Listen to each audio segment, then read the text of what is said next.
அன்பான இதயங்களுக்கு என்னோட கனிவான வணக்கங்கள். பிரபஞ்ச மொழி யூடியூப் சேனலுக்கு உங்களை அன்புடன் வரவேற்கிறேன். இன்னைக்கு வீடியோவில் நம்ம எதை பற்றி பார்க்க போகிறோம்னா, லவ் லெட்டர் தான் பார்க்க போகிறோம். அதாவது உங்கள் நபர் மனசில் உங்களை பற்றி அவங்க என்ன நினச்சிட்டு இருக்காங்க அப்படிங்கிறதெல்லாம் நம்ம கலெக்ட் பண்ணி எடுத்துகிட்டு அதை ஒரு லவ் லெட்டர் மாதிரி தான் கொடுக்குறது. ஓகே, எப்பவும் போல தான். ஓகே, ஸோ அதுக்கு முன்னாடி நான் இங்கே ஒரு புது டெக்கோ எடுத்து வச்சுருக்கேன். ஸோ அதில் இருந்தும் உங்கள் நபர் மனசில் என்ன விஷயம்லாம் ஓடிட்டுருக்கு உங்களை பற்றி, உங்கள் காதலை பற்றி அப்படிங்கிறதுக்கு அவங்க என்ன கைடன்ஸ் கொடுக்குறாங்க அப்படிங்கிறத பார்த்து நம்ம தெரிஞ்சுட்டு அதுக்கப்புறமா லவ் லெட்டருக்குள்ளே போயிடலாம். ஓகே, ஸோ அதுக்கு முன்னாடி உங்களுக்கு பர்சனல் ரீடிங் வேணும் அப்படின்னா மேலே இருக்க வாட்ஸ்அப்புக்கு இல்லைனா இன்ஸ்டாகிராமுக்கு டிஎம் பண்ணி பர்சனல் ரீடிங் பெற்றுக்கொள்ளுங்க. நீங்கள் இந்தியா இருந்தாலும் சரி, ஸ்ரீலங்கா இருந்தாலும் சரி, இல்லை எந்த கண்ட்ரியாக இருந்தாலுமே சரி, ரொம்பவுமே ஈஸியான வகையில் உங்களுக்கு பர்சனல் ரீடிங் பெற்றுக்கொள்ளக்கூடியதாக இருக்கும். ஸோ வேணும் அப்படின்னா டிஎம் பண்ணி பெற்றுக்கொள்ளுங்க.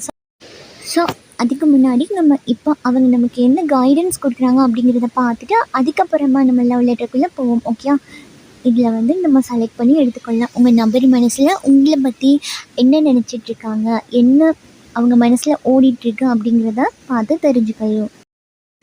ஸோ நான் இங்கே எடுத்த உடனே என்ன பார்க்குறேன் அப்படின்னா, உங்கள் மனசுக்குள்ளே 1008 எண்ணங்கள் ஓடிட்டுருக்கு. அதாவது ஒரு கேள்வியாக உங்கள் மனசுக்குள்ளே இருக்குன்னா கண்டிப்பாக கிடையாது.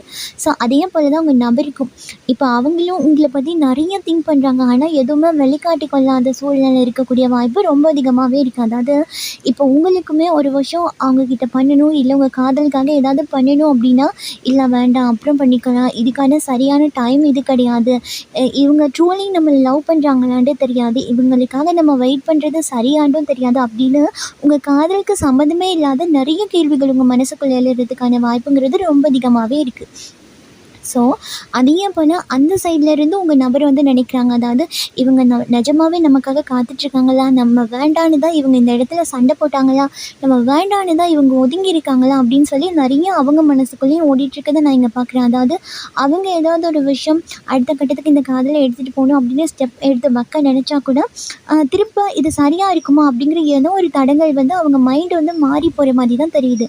ஸோ அது மட்டும் இல்லாமல் நீங்கள் நினச்சிட்ருப்பீங்க உங்கள் நபர் காசுக்கு முக்கியத்துவம் கொடுக்குறாங்க, காதலுக்கு கிடையாது, இவங்க காசை நோக்கி ஓடிட்டுருக்காங்க அப்படிங்கிறது நினைக்கிறதுக்கான வாய்ப்புங்கிறது ரொம்ப அதிகமாகவே இருக்குது. ஸோ அதையும் போல் அங்கிட்டு இருக்க அந்த சைடில் இருக்கவங்க நபரும் உங்களை பற்றி அப்படி நினைக்கிறதுக்கான வாய்ப்பு கொஞ்சம் அதிகமாக இருக்குது. நீங்கள் ஒர்க்குக்கு இம்பார்ட்டன்ட் கொடுக்குறீங்க, உங்கள் ரிலேஷன்ஷிப்க்கு இம்பார்ட்டன்ட் கொடுக்குறது குறைவாக இருக்குது, அப்படி இல்லைன்னா வேறு ஏதோ விஷயத்துக்காக இம்பார்ட்டன்ட் கொடுக்குறீங்க. ஸோ இங்கே ஒரு சில மட்டும் நினச்சிருக்கலாம், நீங்கள் இந்த காதல் பண்ணுறதே ஒரு காசுக்காக அப்படின்னு கூட நினச்சிருக்கிறதுக்கான வாய்ப்பு கொஞ்சம் அதிகமாக இருக்குது. ஸோ அது மட்டும் இல்லாமல் உங்கள் நபர்கள் ஒரு நேரம் ஒரு மாதிரி பேசிட்டு அப்புறம் இன்னொரு மாதிரி மாற்றி மாற்றி கதைக்கிறாங்க அப்படின்னா, நீங்கள் இந்த பிரிஞ்சிருக்க இந்த சந்தர்ப்பத்தில் கண்டிப்பாக அவங்க யார் மேலே தப்பு அப்படிங்கிறத உணர்ந்துருக்கிறதுக்கான வாய்ப்புங்கிறது ரொம்ப அதிகமாகவே இருக்குது. ஸோ அதனால் இப்போ யார் மேலே தப்பு இருக்குது அப்படிங்கிறதும் பண்ணியிருந்தது சரியாக தப்பா அப்படிங்கிறதும் இப்போ அவங்களுக்கு தெளிவாக தெரிஞ்சிருக்கிறதுக்கான வாய்ப்புங்கிறதும் ரொம்ப அதிகமாக இருக்குது. ஓகேயா, ஸோ இப்போ நம்ம கார்ட்ஸ் எல்லாம் செலக்ட் பண்ணி எடுத்து வச்சாச்சு. இப்போ மற்ற டெக்லேருந்து கிளியர் பண்ணி அவங்க என்ன விஷயம் சொல்ல நினைக்கிறாங்க உங்களுக்கு அப்படிங்கிறத நம்ம ஒரு லவ் லெட்டர் மாதிரி பார்த்து தெரிஞ்சுக்கலாம். சரியா?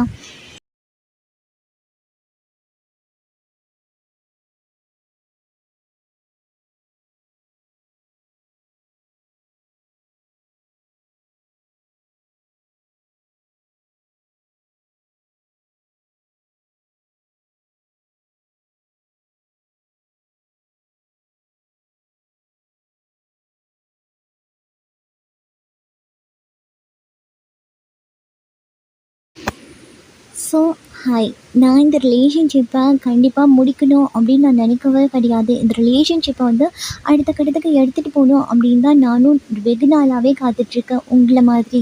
ஆனால் நீங்கள் என்ன நினைக்கிறீங்க அப்படின்னா, இந்த ரிலேஷன்ஷிப்காக நான் முக்கியத்துவம் கொடுக்குறதில்ல, இதை அடுத்த கட்டத்துக்கு நான் எடுத்துகிட்டு போகிறதுக்கு எதுவுமே பண்ணலை, இந்த காதலையும் காதலாகவே வச்சுருக்கேன், இது ஒரு திருமண அளவுக்கு நான் எடுத்துகிட்டு போகல அப்படிங்கிறத நீங்கள் நினச்சிட்ருக்கீங்க. அப்படி இல்லைன்னா எனக்கு திருமணம் ஃபிக்ஸ் ஆகியிருக்கு அப்படின்னு நீங்கள் நினச்சிட்ருக்கிறதுக்கான வாய்ப்பு இருக்குது. இல்லைன்னா நான் இன்னொருத்தவங்களோட பழகுறேன் அப்படிங்கிறத நீங்கள் நினச்சிட்ருக்கிறதுக்கான வாய்ப்பு இருக்குது. ஆனால் கண்டிப்பாக அப்படி கிடையாது.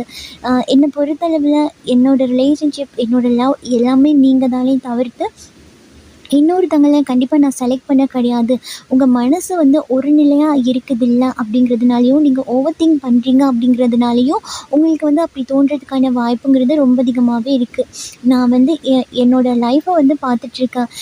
என் லைஃப்க்கு என்ன தேவையோ அதை நோக்கி நான் ஓடிட்டுருக்கேன். ஸோ அதே போல் ஒரு பக்கம் வந்து நான் உங்களுக்காக கண்டிப்பாக காத்துட்ருக்க தான் செய்கிறேன். ஆனால் கண்டிப்பாக இந்த இடைவெளி விழுந்திருக்கிறதுக்காக எனக்கு தேர்ட் பார்ட்டி இருக்கும் அப்படிங்கிறது நினைக்காதீங்க. கண்டிப்பாக அப்படி எனக்கு யாரும் கிடையாது. நான் யார் கூடயும் பழகியும் கிடையாது. இந்த காலத்தை வந்து நீங்கள் எப்போ வருவீங்க அப்படிங்கிறதுக்காக நான் உங்களுக்காக தான் காத்துட்ருக்கேனே தவிர்த்து இன்னொரு ரிலேஷன்ஷிப்க்கு புதுசாக போகிறது, இல்லை இன்னொருத்தவங்ககிட்ட போயிட்டு இன்ட்ரோ ஆகிறது அப்படிங்கிறது எனக்கு சுத்தமாக விருப்பமும் கிடையாது.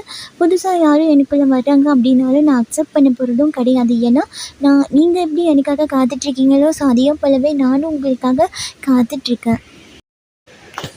ஸோ அப்போ ஏன் நம்ம காதலை நான் அடுத்த கட்டத்துக்கு எடுத்துகிட்டு போக எதுவுமே பண்ணலை அப்படின்னா, சில விஷயத்த வந்து நீங்கள் புரிஞ்சுக்கணும் அப்படிங்கிறது தான் என்னோடய ஆசை. ஏன்னா நீங்கள் சில விஷயத்த வந்து புரிஞ்சுக்க மாட்டேன்றீங்க. நீங்கள் சொன்னதையே திருப்பி திருப்பி சொல்கிறதுனாலையும், சில விஷயத்த நீங்கள் அக்செப்ட் பண்ணிக்கொள்ள மறுக்கிறதுனாலையும், இதுதான் உண்மை அப்படிங்கிறத நீங்கள் புரிஞ்சுக்கொள்றதுக்காக தான் நான் இந்த இடத்துல ரொம்பவுமே அமைதியாக பொறுமையாக காத்துட்ருக்கேன். கண்டிப்பாக உங்கள் சைட்லேருந்து நீங்கள் இதெல்லாம் புரிஞ்சுட்டு என்கிட்ட வருவீங்களா அப்படிங்கிற எதிர்பார்ப்பு கூட எனக்கு ரொம்ப அதிகமாகவே இருந்துகிட்ருக்கு. ஸோ அது மட்டும் இல்லாமல் நம்ம 2 பேரும் சண்டை போட்ட கடைசி செகண்ட் வந்து நிறைய வார்த்தைகளால் ஒருத்தருக்கு ஒருத்தர் வந்து காயப்படுத்திட்டோம். நான் வந்து நிறைய உங்களை காயப்படுத்தியிருக்கேன். அதே போல் நீங்களும் நிறையா வார்த்தையால் என்னை காயப்படுத்தியிருக்கீங்க. ஆனால் எனக்கு கண்டிப்பாக தெரியும், நீங்கள் வந்து கோவமா அப்படி சொல்லிக்க மாட்டீங்க. நீங்கள் கோவமா என்னை விட்டு விலகி போக மாட்டீங்க. இந்த விஷயத்த நான் கற்றுக்கணும் அப்படிங்கிறதுக்காக தான் நீங்கள் அப்படி சொல்லிப்பீங்க அப்படிங்கிறது எனக்கு நல்லாவே தெரியும். ஏன்னா நீங்கள் ஒரு தாய்த்தன்மை கொண்டவங்க. அது மட்டும் இல்லாமல் நீங்கள் ரொம்பவே இரக்கமானவங்க. நீங்கள் இந்த இடத்துல என்னை விட்டுட்டு போகமாட்டீங்க அப்படிங்கிறதையும் நான் நம்புகிறேன். ஏன்னா எனக்கு சில சூழ்நிலைகள்ல வந்து உங்களுக்கு ஒரு தேர்ட் பார்ட்டி இருக்க மாதிரி, நீங்கள் அதனால தான் என் கூட சண்டை போட்டு இந்த பிரிவு ஏற்பட்ட மாதிரி எனக்கு தோணுது. அப்படி இருந்தால் கூட அப்படி இருக்காது அப்படிங்கிறத வந்து நான் நம்புகிறேன். ஆனால் இந்த இடத்துல நான் உங்க கூட பேசாமல் இருக்கிறது, நீங்கள் சில விஷயத்த நம்ம ரிலேஷன்ஷிப்பில் ஒரு விஷயத்த நீங்கள் அக்செப்ட் பண்ணி என் சைடில் என்ன இருக்குது அப்படிங்கிறத புரிஞ்சுக்கொள்றதுக்காக தானே தவிர்த்து, இந்த பிரிஞ்சிருக்க இந்த நேரத்தில் கண்டிப்பாக எனக்கு இன்னொருத்தவங்களோட தொடர்பு கிடையாது. நான் இன்னொருத்தவங்கள்ட்டையும் போக கிடையாது. ஏன்னா எனக்கு வந்து உங்களை தவிர்த்து அந்த உன்னதமான ஒரு காதலையும் இந்த அன்பையும் இன்னொருத்தவங்ககிட்ட எதிர்பார்க்க முடியாது. இது வந்தால் கூட என்னால் அக்செப்ட் பண்ணிக்க முடியாது அப்படிங்கிறது உங்களுக்கு தெரிஞ்சிருக்கிறதுக்கான வாய்ப்பு இருக்குது. ஆனால் ஏன் சில விஷயத்தில் நீங்கள் என்ன புரிஞ்சுக்க மாட்டேங்கிறீங்க அப்படிங்கிறது எனக்கு சுத்தமாக தெரில. ஆனாலும் நான் காத்துட்ருக்க தான் செய்கிறேன். நீங்கள் எப்போவாவது இந்த விஷயம் எல்லாம் புரிஞ்சுப்பீங்க. அதாவது என்னை பற்றி யாராவது உங்ககிட்ட தப்பாக சொல்லிகிட்ருக்காங்களோ தெரில எனக்கு. ஸோ அதனால கூட நீங்கள் வந்து எனக்கு தேர்ட் பார்ட்டி இருக்குது அப்படிங்கிறதுனால நீங்கள் பிரிஞ்சிருக்கிறதுக்கான வாய்ப்பு இருக்குது. அடுத்த கட்டம் போகாமல் இருக்கிறதுக்கான வாய்ப்பு இருக்குது. ஸோ கண்டிப்பாக அதெல்லாம் எதுவுமே கிடையாது. இதெல்லாம் சும்மா ஒரு மாயை மாதிரி இருக்குது. நமக்குள்ளே வந்து நடக்கிறது எல்லா விஷயமும் மாயை மாதிரி தான். ஏன்னா இதுக்கு முன்னாடியும் நம்ம பேசியிருக்கோம், சேர்ந்திருக்கோம். ஆனால் ரொம்ப செலிப்ரேட் பண்ணி இருந்திருக்கோம். ஆனால் இவ்வளோ ஒரு பிரிவு வந்து வந்தது கிடையாது. ஸோ நான் அதே மாதிரி தான் காத்துட்ருக்கேன். எப்பவும் போல தான் நான் உங்களுக்காக காத்துட்ருக்கேன். ஸோ எல்லா விஷயத்தையும் மாற்றிட்டு நீங்கள் வருவீங்கன்னு உங்களுக்கே தெரியும். நான் சில விஷயத்தில் ஸ்ட்ராங் கிடையாது. ஸோ அது காசாக இருக்கட்டும், இல்லை மனநிலையாக இருக்கட்டும், எது வேணாலும் இருக்கட்டும், நான் ஸ்ட்ராங் கிடையாதுன்னு உங்களுக்கு நல்லாவே தெரியும். நீங்கள் என் கூட இருந்தீங்கன்னா மட்டும்தான் எனக்கு அந்த ஸ்ட்ராங்கும் ஸ்ட்ரென்த்தும் கிடைக்குமே தவிர்த்து, என்னால் தனியாக இருந்தால் இதெல்லாம் கண்டிப்பாக பேலன்ஸ் பண்ண முடியாது. நான் வந்து நிறையவே போராடிட்டுருக்கேன். இப்போ இருக்க இந்த நிலமைய வந்து ஒரு நிலைமைக்கு சீராக எடுத்துகிட்டு வர்றதுக்கு. ஸோ இந்த நிலமை வந்து சீராக வந்துச்சு அப்படின்னா தான் முதல்ல என் மனசில் நிறைய பதற்றம் இருக்குது. இதெல்லாம் நான் சரிப்படுத்திட்டு வந்தேனா தான் நம்ம காதலுக்காக அடுத்த கட்டத்தை வந்து என்னால் எடுக்க முடியும். ஸோ நான் இல்லை அடுத்த கட்டத்தை எடுத்து வச்சு ரொம்ப வேகமாக வந்துடலாம் அப்படின்னா கூட, இந்த வர்ற இடத்துல கூட ஏதோ ஒரு தடங்கல் ஆகி நான் நின்று போயிடுறேன். ஆனால் கண்டிப்பாக நான் வரதான் செய்கிறேன். ஸோ நான் ரொம்ப நாளாக காத்துட்ருக்கேன், நீங்கள் வருவீங்க அப்படி சொல்லி. நீங்கள் வராதனால நானே வர்றேன். இதை கதைப்போம், சரி பண்ணுவோம் அப்படின்னு வரும்போது ஏதோ ஒரு மிஸ்டேக் ஆகி இந்த வர்றது வந்து தடைப்பட்டு போகுது. அது ஏன் இவ்வளோ தாமதமாகுது அப்படிங்கிறதும் எனக்கு சுத்தமாக புரியல. அந்த இடத்துலையும் நான் ஒரு பிரச்சனை ஒன்று ஃபேஸ் பண்ணுறேன். அது மட்டும் இல்லாமல் என்னை சுற்றியும் நிறைய ப்ராப்ளம் நடந்துகிட்ருக்கு. உங்களுக்கு கண்டிப்பாக தெரியும்னு நினைக்கிறேன். காசாக இருக்கட்டும், அது மன ரீதியாக இருக்கட்டும், நான் ரொம்பவே பேலன்ஸ் இல்லாமல் இருந்துகிட்ருக்கேன். என்னால் எதையுமே சரியாக ஒரு சமநிலைக்கு வந்து எடுத்துகிட்டு வர்றது ரொம்பவே கஷ்டமாக இருக்குது. ஸோ ஆனால் எனக்கு ஒன்று மட்டும் நல்லா தெரியும். அதாவது நான் இப்போ உங்ககிட்ட வர்றது வந்து காலம் தாழ்த்தி ரொம்ப தாமதமாக வர்றேன் அப்படின்னா கூட, கண்டிப்பாக இந்த ரிலேஷன்ஷிப்பை வந்து அடுத்த கட்டத்துக்கு எடுத்துகிட்டு போக முடியும் அப்படிங்கிற நம்பிக்கை வந்து எனக்கு ரொம்ப அதிகமாகவே இருக்குது. ஆனால் நான் கண்டிப்பாக உங்ககிட்ட வருவேன். நான் இந்த வந்துட்டுருக்க இந்த சூழ்நிலையில தான் எனக்கு அங்கங்கே ஒரு மிஸ்டேக் வந்து என் குடும்பம் சைடாக இருக்கட்டும், இல்லை வேறு ஏதாவது பிரச்சனை, ஒர்க் பிரச்சனை அப்படின்னு சம்மந்தமே இல்லாத பிரச்சனையில வந்து நான் சிக்கிக்கிறேன். ஆனால் நான் வரதான் செய்கிறேன். கண்டிப்பாக எனக்கு தெரியும். இந்த ரிலேஷன்ஷிப்பை வந்து அடுத்த கட்டத்துக்கு வந்து எடுத்துகிட்டு போக முடியும். அதே போல் உங்களுக்கு நல்லா தெரிஞ்சிருக்கும்னு நினைக்கிறேன். நீங்கள் தான் என்னோட உலகம் அப்படிங்கிறது உங்களுக்கு நான் சொல்லியிருக்கேன். வார்த்தையாலேயும் சொல்லியிருக்கேன். இப்போவும் அதே தான்.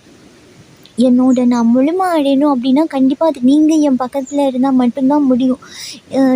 என்னால் வந்து நீங்கள் இல்லாதத என்னால் சமாளிக்கவே முடியலை. ஸோ அதே போல் உங்களை பார்க்க நான் வரணும் அப்படின்னா கூட என்கிட்ட அதுக்கான போதுமான காசு இல்லை அப்படின்னு தான் சொல்லணும். ஏன்னா நான் உங்ககிட்ட வந்து சேர்கிறதுக்கு என்னென்ன காரணிகள் முக்கியமோ அந்த மாதிரி முக்கியமான தேவைகள்லாம் எனக்கு ரொம்ப கம்மியாக இருக்குது. ஓகேயா? நான் வந்து இப்போ ஒர்க் விஷயத்துலேயும் நான் ரொம்ப ஃபோக்கஸாக இருக்கேன். ஏன்னா இந்த காசெல்லாம் இருந்தால் தான் ஏதாவது உங்களை வந்து நேரில் பார்த்து கதைக்கிறது, ஏதாவது பண்ண முடியும் அப்படிங்கிறது. ஆனால் ஏதோ ஒரு செலவு வருது. அது மட்டும் இல்லாமல் நானே கொஞ்சம் பேலன்ஸ் இல்லாமல் இருந்துகிட்ருக்கேன் அப்படிங்கிறதுனாலேயும் என்னால் உடனே இந்த ரிலேஷன்ஷிப்காக உங்களை நோக்கி வந்து கதைக்க முடியாத ஒரு சூழ்நிலையே தவிர்த்து, நீங்கள் வேண்டாம் அப்படின்னு நான் நினச்சதே கிடையாது. இல்லை நீங்கள் உங்கள் லைஃப்பை பார்த்துட்டு போங்க அப்படின்னு நான் சொன்னதும் கிடையாது. ஆனால் ஒரு சில வார்த்தைகள் வந்து நான் சொல்லியிருக்கிறதுக்கான வாய்ப்பு ரொம்ப அதிகமாகவே இருக்குது. ஆனால் கூட நீங்கள் இந்த விஷயத்தெல்லாம் மறந்துருப்பீங்க அப்படின்னு நினைக்கிறேன். ஆனால் எங்கேயோ ஒரு ஓரத்தில் நீங்கள் இதனால தான் என்னை வேண்டான்னு சொல்லி தூக்கி போட்டுட்ருக்கீங்களோ அப்படின்னும் எனக்கு தெரில. ஏன்னா என்னால் தான் வர முடியாமல் இருக்கே தவிர்த்து உங்களால் கண்டிப்பாக என்கிட்ட வர முடியும் அப்படின்னு நான் நினைக்கிறேன். ஆனால் உங்கள் சைடும் நீங்கள் ஏன் ரொம்ப தாமதமாக்குறீங்க அப்படிங்கிறது எனக்கு புரிய மாட்டேங்குது. ஆனால் ஒன்று மட்டும் என்னால் சொல்ல முடியும். அதாவது கண்டிப்பாக என்னோடய வாழ்க்கைக்கு வந்து நீங்கள் ரொம்பவே முக்கியம் அப்படிங்கிறதுக்காக நான் என்ன அறியாமலே உங்களை மேனிஃபெஸ்ட் பண்ணிகிட்ருக்கேன். நான் நிறைய மெத்தட்ஸ் ஃபாலோ பண்ணிகிட்ருக்கேன். ஸோ அது போல் மேனிஃபெஸ்ட் பண்ண தான் செய்கிறேன். ஏன்னா எனக்குள்ளே இருக்க இந்த தகவல் வந்து கண்டிப்பாக உங்களுக்கு தெரிஞ்சிருக்கிறதுக்கான வாய்ப்பு இருக்குது. நான் ஏதோ ஒரு விதத்தில் உங்களோட கனெக்டாக இருக்க மாதிரி தான் எனக்கு ஃபீல் ஆகுது. ஸோ ஆனாலுமே ஏதோ ஒரு பயம் இருக்குது. என்னால் ஓப்பனாக வந்து உங்கள்கிட்ட வந்து கதைக்கிறதுக்கும் எனக்கு ரொம்ப பயமாக இருக்குது. ஏன்னா நான் அடுத்த கட்ட எடுத்து வச்சா கூட நீங்கள் ரொம்ப கோவப்படுவீங்களோ அப்படிங்கிறது எனக்கு தெரில.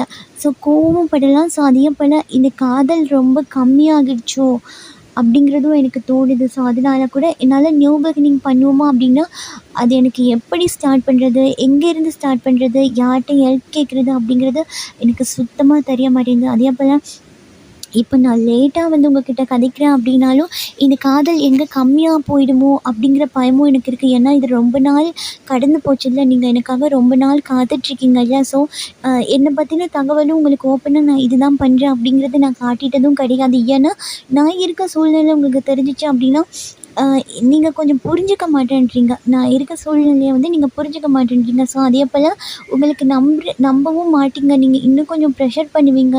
இல்லை நீங்கள் உங்களை நீங்களே காயப்படுத்திப்பீங்க அப்படிங்கிறதுக்காக தான் நான் கொஞ்சம் விலகி இருக்கனே தவிர்த்து, ஆனால் எப்போவுமே உங்களை வேண்டாம் அப்படின்னு சொன்னதே கிடையாது. ஆனால் விலகி இருக்கும்போது தான் நீங்கள் என் கூட இருந்தது, எனக்கு மணி விஷயத்தில் நீங்கள் ஹெல்ப் பண்ணது, ஒரு அம்மா மாதிரி என்னை பார்த்துக்கிட்டது, எனக்கு சப்போர்ட் பண்ணதெல்லாம் ரொம்பவே ஞாபகம் ரொம்ப அதிகமாக வருது. என்னால் வேண்டான்னு உங்களை தூக்கி போடவே முடியாது. ஏன் அப்படின்னா உங்களோட நினைவுகள் வந்து எப்போவுமே என்னை சுற்றிட்டு தான் இருக்குது. ஸோ நான் எப்போவுமே அமைதியாக இருந்ததும் கிடையாது. உங்களுக்காக காத்துட்டு தான் இருக்கேன். ஒவ்வொரு செகண்டும் நான் காத்துட்டு தான் இருக்கேன் உங்களுக்காக. ஆனால் இது எங்கேருந்து தூங்குறது அப்படிங்கிறது எனக்கு சுத்தமாக தெரில. ஸோ அதே போல் எனக்கு ஒர்க் ப்ரெஷர் வந்து ரொம்ப அதிகமாக இருக்குது. ஸோ அதனால் இப்போ அதெல்லாம் அப்படியே விட்டுட்டு என்னால் சடனாக உங்ககிட்ட வந்து சேர்றது அப்படிங்கிறது கொஞ்சம் முடியாத காரியமாக இருக்கும் அப்படிங்கிறதுனால கூட எனக்கு ரொம்ப யோசனை ரொம்ப அதிகமாக இருக்குது. என்னால் மனசை ஒருநிலைப்படுத்தி இந்த ப்ராப்ளத்துக்கு என்ன ஒரு இதை கண்டுபிடிக்கிறது அப்படின்னு எனக்கு தெரிய மாட்டேன்னுது. ஆனால் எனக்கு ஒரே ஒரு பயம் தான் இருக்குது. அது என்ன அப்படின்னா நான் இந்த பிரிஞ்சிருக்கோம்ல இந்த காலகட்டத்தில், எங்கே நீங்கள் என்னை வெறுத்து இந்த ரிலேஷன்ஷிப்பை வேண்டாம் அப்படின்னு என்னை தூக்கி போட்டுட்டு போயிடுவீங்களோ அப்படிங்கிற பயம் தான் எனக்கு ரொம்ப அதிகமாகவே இருக்குது. ஆனால் பர்ஸ்னலி எனக்கு நிறைய ப்ராப்ளம் நான் ஃபேஸ் பண்ணிகிட்டு இருக்கிறதுனால என்னால் சடனாக இதுக்கு ஒரு முடிவு எடுத்துகிட்டு, இல்லை உங்கள் மனசு சந்தோஷப்படுற மாதிரி என்னால் முடிவு எடுத்துகிட்டு உங்ககிட்ட வர முடியலையே தவிர்த்து, என் மனசில் இன்னும் அந்த காதல் அப்படியே தான் இருக்குது. உங்களுக்காக நான் எதிர்பார்த்துட்டு தான் இருக்கேன். இன்னும் எவ்வளோ நாள் வேணாலும் நாள் நான் எதிர்பார்த்துட்ருக்கக்கு சரி. ஆனால் நீங்கள் என் மேலே அந்த கோவமாக கதைச்சது இதெல்லாம் மாற்றிப்பீங்களா எனக்காக அப்படிங்கிறது தான் எனக்கு தெரிய மாட்டேங்குது. இப்போ நான் வந்து என் சைட்லேருந்து என்னத்தை தான் கதைச்சாலும் கொஞ்சம் கோவமாக கதைப்பீங்க அப்படிங்கிறதுக்காக தான் நான் கொஞ்சம் அமைதியாக இருக்கேன். அதனால தான் உங்களை நேரில் பார்த்து வந்து மற்ற விஷயத்தெல்லாம் கதைச்சு கொள்ளலாம் அப்படிங்கிறதுக்காக ஓகே நேரில் போய் கதைச்சா நீங்கள் சமாதானமாகறதுக்கு வாய்ப்பு இருக்குது அப்படிங்கிறதுனாலையும் நான் கொஞ்சம் பொறுமையாக இருக்கேன். ஆனால் எனக்கு ஒன்றே ஒன்று மட்டும் தெரியும், கண்டிப்பாக இந்த ரிலேஷன்ஷிப்பை வந்து நான் அடுத்த கட்டத்துக்கு வந்து எடுத்துகிட்டு போவேன். எவ்வளோ சீக்கிரம் என்னால் வர முடியுமோ அவ்வளோ சீக்கிரம் நான் உங்ககிட்ட வந்து சேர்ந்துருவேன். ஸோ உங்ககிட்ட வந்து சேர்ந்துருவேன் அப்படிங்கிற நம்பிக்கை வந்து எனக்கு ரொம்ப அதிகமாகவே இருக்குது. ஸோ எப்பவும் போல தான் நம்ம சண்டை போட்டு சேருவோம். ஆனால் இந்த தடவை கொஞ்சம் லாங் ஆகிடுச்சு, டைம் வந்து ரொம்ப லாங் ஆகிடுச்சு அவ்வளோதானே தவிர்த்து இந்த காதல் வந்து இன்னும் அப்படியே தான் இருக்குது. ஸோ இதுதான் உங்களோட நபர்கள் வந்து உங்ககிட்ட சொல்ல நினைக்கிற லவ் லெட்டர். ஸோ அவங்க மனசில் இந்த விஷயங்கள் தான் இருக்குது. ஓகேயா? ஸோ இதுதான் இன்றைக்கி உங்களுக்கான ரீடிங். ஸோ இந்த ரீடிங் உங்களுக்கு பிடிச்சிருக்கு அப்படின்னா லைக் பண்ணுங்கள், ஷேர் பண்ணுங்கள். நீங்கள் பண்ணுற ஒவ்வொரு லைக்கும் எனக்கு நெக்ஸ்ட் வீடியோ பண்ணுறதுக்கு ஒரு மோட்டிவேஷனாக இருக்கும். நீங்கள் நம்ம சேனலை சப்ஸ்கிரைப் பண்ணி இல்லை அப்படின்னா பண்ணி வச்சுக்கோங்க. அப்போ தான் நான் அப்லோட் பண்ணுற வீடியோ அடிக்கடி உங்களுக்கு பார்த்துக்கொள்ளக்கூடியதாக இருக்கும். ஸோ இதே போல் இன்னும் ஒரு ரீடிங்கில் நான் உங்களை சந்திக்கிறேன். அது வரைக்கும் உங்களிடமிருந்து விடைபெறும் நான் திவ்யா. பாய், டேக் கேர்.